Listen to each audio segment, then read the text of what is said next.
Welcome to Think Big with Dan and Qasim. Join hosts Dan Melnick and Qasim Masood as they explore big ideas, limitless possibilities, and engage with visionaries, entrepreneurs, and thought leaders who dare to dream big, get inspired, motivated, and find practical tips for personal growth. Think big, dream bigger, and ignite your potential. Welcome to Think Big with Dan and Qasim, and our guest today is Jenny. So Jenny, if you want to go ahead and introduce yourself, tell us where you live and what you do. Hi, my name is Jenny St. John. I live in Iowa, and I own a business that sells transfers for creators and crafters to create their own apparel with. And then also we sell wholesale graphic t-shirts to boutiques across the U.S. and Canada. Awesome. So I'm just curious about your background. How did you kind of get into starting this business? Like, have you always been very entrepreneurial? Like, what did that kind of look like? No, not really. My history is actually in computer programming. I went to college for that, worked for corporate America for many years. It started because I started my own online boutique, and I was buying transfers from people to make my own shirts. And so I kind of decided to look into how to get my own, start making my own to save money. And then that just kind of snowballed into selling transfers, and the boutique went to the wayside. It just grew like crazy. So yeah, I'm curious about that. So you went from the boutique side of the business, that kind of, you stopped working on that and you started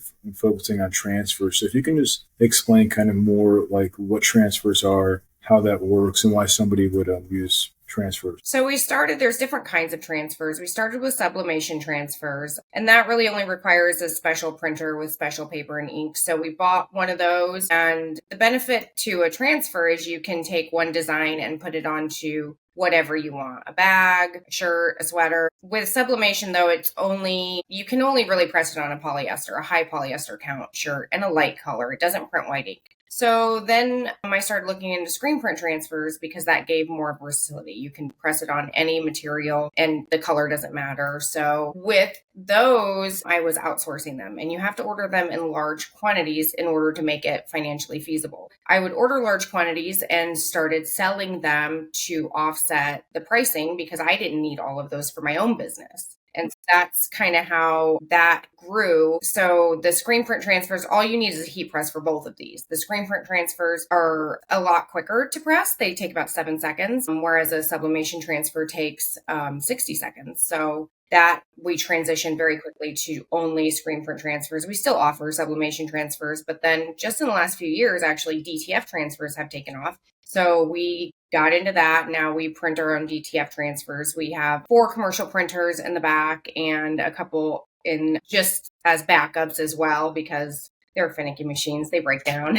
And when you're running a business, you can't have a machine down. So we have 6, but yeah, a couple just sitting to the wayside for right now. So in terms of your customers, are they typically folks that are, printing their own shirts at home for like youth sports, or like, what are, I guess, are like your ideal or typical customers? Most of our customers are boutique owners themselves. So they are printing for their customers. We do have some customs, we offer customs. So for the sports teams and whatnot, that would be a custom because, it would be specific to their colors, their team. But what we provide is the designs, and we provide the mock-ups. So essentially our boutique customers can take our mock-ups, we give them to them, and then they post them on their website or in their Facebook groups or on their TikTok.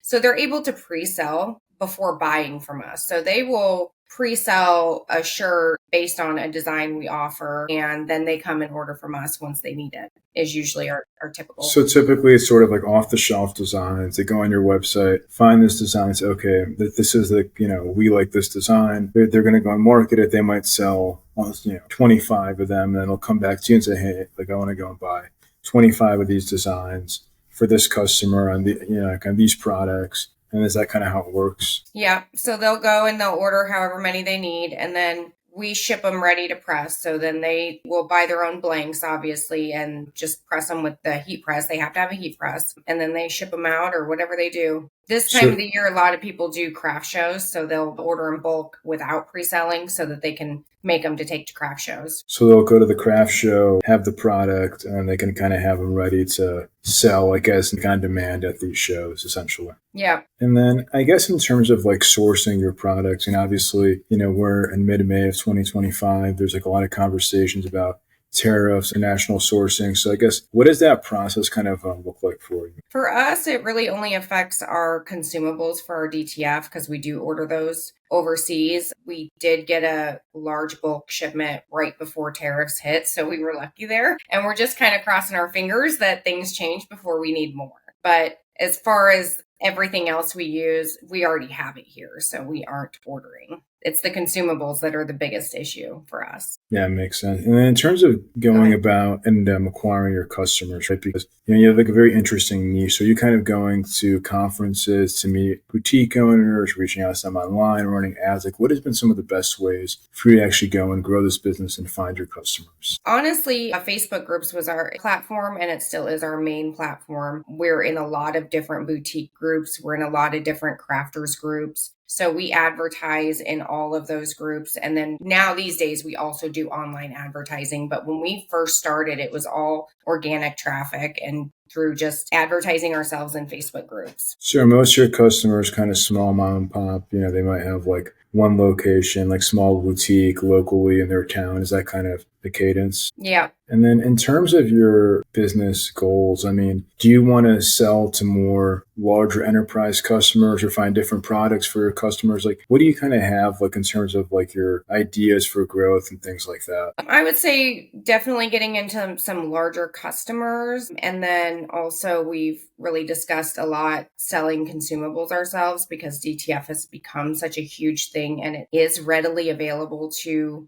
most people. So they're expensive. A commercial printer is about $25,000, but you can buy them with a payment plan on several different suppliers' websites. So we are seeing less and less demand for that because more and more people have access to just buy it themselves. So I would say getting more into selling the consumables that people need for those printers, that kind of stuff. So essentially your thought is maybe to sell some like the end products direct to consumer to your, different types of customers. If there's something hot in pop culture that you would take advantage of that and then launch a shirt as an example based on this particular thing. Yeah, we do that now. We try to stay on top of the trends and quickly launch things when we see it trending. So do you typically, for those things, are you selling it more on like TikTok or eBay or Amazon or still from your website? How do you kind of like find those customers when those trends are happening per se? We only sell on our website. Well, we did recently add some products to TikTok, but we don't sell DTF on TikTok, only patches and ready to ship things because we print the DTF ourselves. So we advertise in our Facebook group.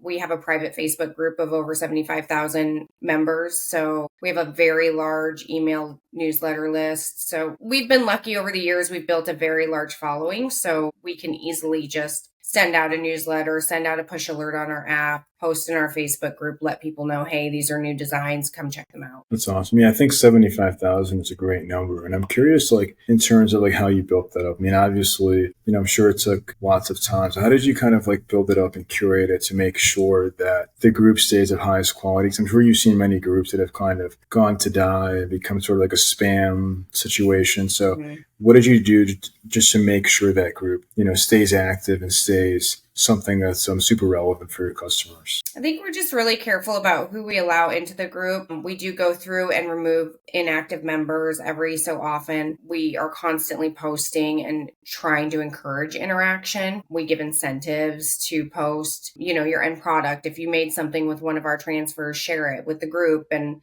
we'll send you a discount code, things like that. So how do you kind of curate? Like, let's just say if I were to apply to join your group, like, do you have a questionnaire? Are there certain answers that you look for to make sure, okay, like Dan is actually, a good person for it? So yeah, we do have a questionnaire and we ask if you own a business. Is it online only? Is it brick and mortar? What products are you interested in with our group? And then I usually look at also what other groups that person's in, if it has anything to do with crafting or business ownership, things of that nature. If they're not in anything that makes any sense, or they don't answer the questions that make any sense, or they have a fairly new Facebook page, then we did decline it. So are you also typically focusing on, because I think you mentioned earlier that most of your customers, and pretty much all of them, are in North America, US and Canada. So are you also kind of like looking to see if that person is in North America, or are you like allowing people? Yeah, we don't allow people from outside of our selling platform to join, for sure. But have you thought about, or have you seen like any customer demand from like outside of North America, like Europe, Australia, places like that? Here and there, we've had people ask, but the shipping is so high that it really doesn't make sense. I don't feel like it's worth opening up because I can't see anyone spending $4.75 on a transfer and $25 on shipping. You know what I mean? It just doesn't make sense. Yeah, exactly. Yeah, I mean, they're better off like sourcing locally, and especially in those countries. I mean, they have pretty sizable populations where they can find things like much easier locally within their market. Right. So I guess in terms of your business, like what would you say are like some of the biggest challenges that you face kind of day to day or as you're scaling? Like, and besides this tariffs conversation that we kind of briefly touched on, but what else are some like the biggest challenges when it comes to running your business? I would say staying on top of the trends, standing out nowadays. When I started this business, there was not very many. I mean, there might have been one or two other people in the kind of the same space as me. So I think that helped us grow really, really fast. Now, especially with DTF becoming this huge thing over the last couple of years, like I said, it's opened it up to so many more people to get into that space. So competition has become much more fierce. So I would say staying on top of the trends, staying on top of pricing, and just on top of advertising, all of it in general is competition's become quite an issue. So in terms of the competition, that's like an interesting one, because obviously, I mean, pricing is part of it, but I think, obviously, as you mentioned earlier, you've been around for a while, quality of service, things like that. What else do you do just to make sure that your customers keep, coming back to you as opposed to looking elsewhere at different options? We try to make sure our customer service is top notch. We make sure our products are top notch. With DTF, there's definitely a huge range you can get, especially if someone's not using a commercial printer. So we really take the time to make sure that our ink levels, our powder levels, our consumables are all top of the line. So you get the smoothest, softest prints on the market. In addition, we also try to stay on top of new things and offer new things that nobody else is offering. Usually it only takes a couple weeks for somebody to copy us. So that's kind of a problem, but nothing you can do about that. So we just launched a new type of patch, for example, about a month ago that nobody else had. And now just yesterday I saw somebody else posting the same thing. It took about a month for them to follow along. Yeah, it's the cost of doing business. I feel like, yeah, I mean, it's like there's always going to be copycats, especially when you have something good. But I think it's just a matter of, as we said earlier, that you kind of have your customer base, them coming back to you, trusting you, and they know that you're like the best option for this type of product. And I think on top of this, I'm curious also that you mentioned sometimes staying on top of trends can be challenging. So yeah, it's obviously, I think, a challenge for many business owners. But what do you do? Do you like go on TikTok, read the news? Like, where do you kind of make sure that you're like, as much as you can, staying on top of those trends? TikTok, Hadley. I am not a huge TikToker, but I had to force myself to get on there because that is the new platform that everybody is on. And that's really where you see what the trending ideas are. And then just other, we have a lot of great people to collaborate with within the business. My daughter works for me. She's 27 years old. So of course she loves to TikTok and she stays all the way on top of the trends. So she'll let me know, hey, this is really cool. We should do this. Or I really like this design, or this saying is really trending right now. Things like that. So she'll call you saying, hey mom, like this is trending. Let's go and do this right now ASAP. Yeah. She'll just send me the link. Yeah, makes sense. Yeah, it's good. Yeah, I feel like when you have somebody younger working in your company, that definitely helps a lot. Yeah. And then in terms of like for the rest of this year, right? Because right now we're still kind of, mid Q2 here in 2025. So what are you really focused on for the rest of 2025? We're really focusing right now on trying to get better about our social posts, especially TikTok, doing more videos. We've really not hit that platform very hard, and just being more consistent with every platform besides just Facebook. We've relied very heavily on Facebook. So it's time to expand. So are you kind of partnering now with influencers for like TikTok and Instagram content, or is it more of like you're like leveraging like yourselves or, the people on the team? Like, what does that look like? Right now, we're just trying to do videos. I'm usually the one in the video showing a new product or showing some examples of how to press products or how to get the best outcome when pressing. We're working on a series to show people different ways, different areas to where to source your blanks, which heat press we recommend. There's a huge range of heat presses. You can get a $150 one, you can get a $2,000 one. So we're trying to come up with ideas that just kind of give our audience actual content they can use. And it's not just, a little 30-second clip showing something with music in the background, which is a lot of what I do see. But just trying to come up with creative ways to make the content actually valuable to the viewer. That's awesome. So if you could go back in time to before you started this business, what is the one biggest piece of advice that you wish you knew? Employees are very valuable and hiring the right ones matters. Yeah, I would say. So you've had some employees that were not the right fit. You kind of figured out, I guess now, once it's never a perfect thing, but I think when you go through that, you kind of know sort of what to look for. Yeah. Yep. I agree with that.